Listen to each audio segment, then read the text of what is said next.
Uniform civil code यानी कि समान नागरिक संहिता विधेयक उत्तराखंड विधानसभा में पारित कर दिया गया है। इस विधेयक का मकसद एक ऐसा कानून बनाना है जो शादी, तलाक, विरासत और गोद लेने से जुड़े मामलों में सभी धर्मों पर लागू हो। नमस्कार, स्वागत है आप सभी का हमारे YouTube चैनल पर। आज हम विस्तार से चर्चा करेंगे समान नागरिक संहिता पर कि क्या प्रावधान इसके अंतर्गत लागू होंगे। तो चलिए शुरू करते हैं।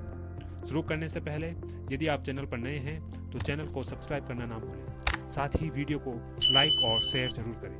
उत्तराखंड विधानसभा में समान नागरिक संहिता विधेयक पारित हो गया है, जो कि राज्यपाल के हस्ताक्षर के बाद कानून बन जाएगा। इस तरह से उत्तराखंड समान नागरिक संहिता लागू करने वाला देश का पहला राज्य बन जाएगा। विधेयक सभी धर्मों, समुदायों में विवाह, तलाक, गुजारा भत्ता और विरासत के लिए एक कानून का प्रावधान है और महिला पुरुषों के लिए समान अधिकारों की सिफारिश की गई है।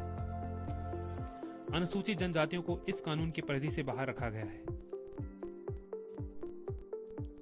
बिल में आगे क्या क्या प्रावधान हैं और क्या क्या बदलाव देखने को मिलेंगे, इस पर चर्चा करते हैं।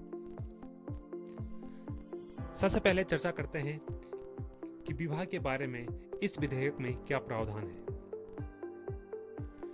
यूनिफॉर्म सिविल कोड में सभी के लिए विवाह की न्यूनतम आयु को स्पष्ट रूप से परिभाषित किया गया है, जिसमें युवक की आयु 21 वर्ष और युवती की आयु 18 वर्ष से कम नहीं होनी चाहिए। इसके अलावा विवाह पंजीयन होना जरूरी है। इस प्रक्रिया को सरल बनाने के लिए ग्राम पंचायत, नगर पालिका, नगर निगम तथा जिला और राज्य स्तर पर इनका पंजीकरण करने के लिए संभव कोशिश की जाएगी, जिसके लिए एक वेब पोर्टल होगा।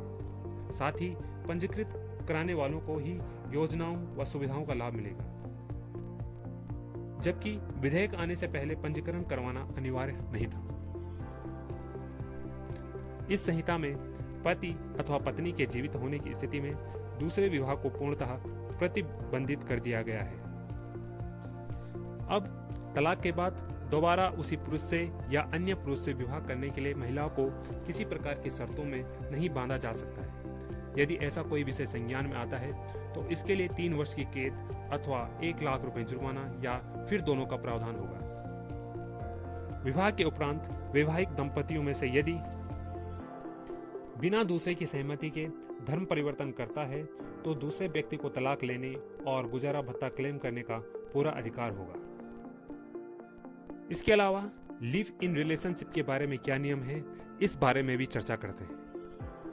इस एक्ट में यह प्रावधान किया गया है कि लिव इन रिलेशनशिप में रहने वाले युगल के लिए लड़की की उम्र 18 वर्ष या उससे अधिक होनी चाहिए और उसको लिव इन रिलेशनशिप में रहने से पहले पहचान करने के उद्देश्य से एक रजिस्ट्रेशन कराना होगा और 21 वर्ष से कम के लड़के लड़की दोनों को इस रजिस्ट्रेशन की जानकारी दोनों के माता पिता को देनी अनिवार्य होगी।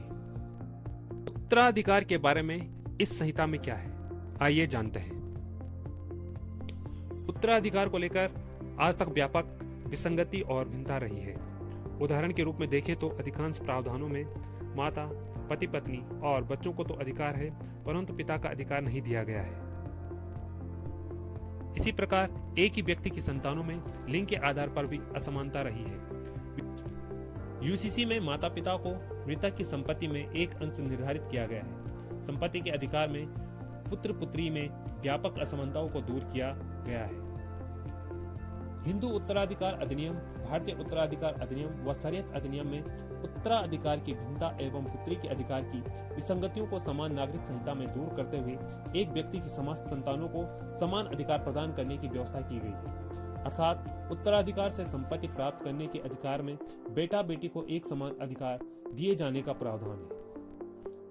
यूसीसी ने बच्चों के सम्मान और संपत्ति के अधिकार को सुरक्षित करने का काम किया है। इसमें किसी भी रिश्ते से उत्पन्न बच्चों को भी परिभाषित किया गया है।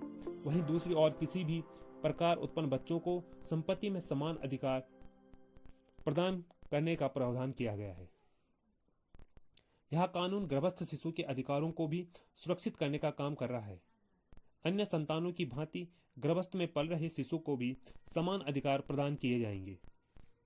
इसके अलावा हत्या करने जैसे जघन्य एवं घिनौने अपराध करने वाले